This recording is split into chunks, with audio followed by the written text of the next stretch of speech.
Kurt. Oy, G, isa. Okay lang, tol. Pare, okay yan ah.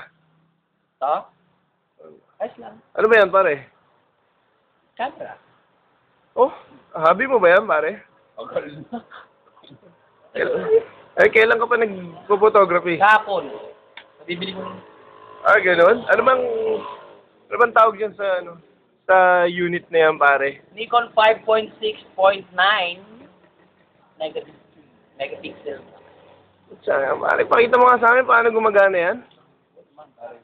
Mahilig ka rin ba? Baka di maintindihan, medyo complex. Sige, pare. Turuan mo ako. Ganito yan. Yung lens, kuha na mo to. Tuntok mo lang.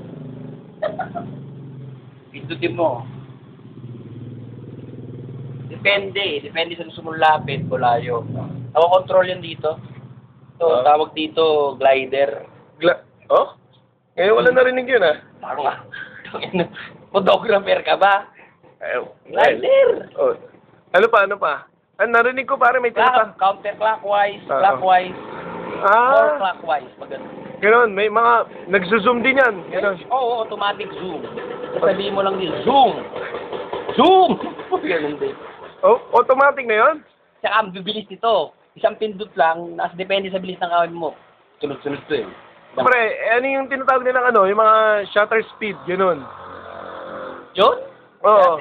Ano yun eh, yung pag, yun nga, kung gaano kabilis yung gatilyo, gano'n din. Gano'n. Sunod-sunod yung frame. Yun, shutter. Ah. Taga-shot. Yung yung pag sinabi nilang nasa aperture priority ka raw.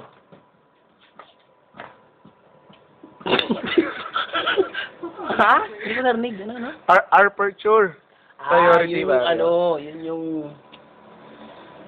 yung definition ng kuha. Alam ko ganun kalapit yun. Malapit na yun doon. Okay.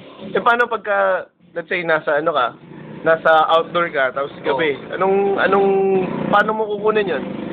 Gagamitan mo na mas malakas na flash. Gano'n. Paano yung niyan, yung pag-transfer niyan, mga pictures niyan? Kunyari, mag-upload ka sa Facebook, Yun. Ipapasok mo ngayon sa sa computer. Ipasok mo sa, ganun din, I'm here, gaganon din yun eh. Tapos sasagot, why? Ganon. Lalabas yung mga picture. Ito, katulad dito. Tinan mo.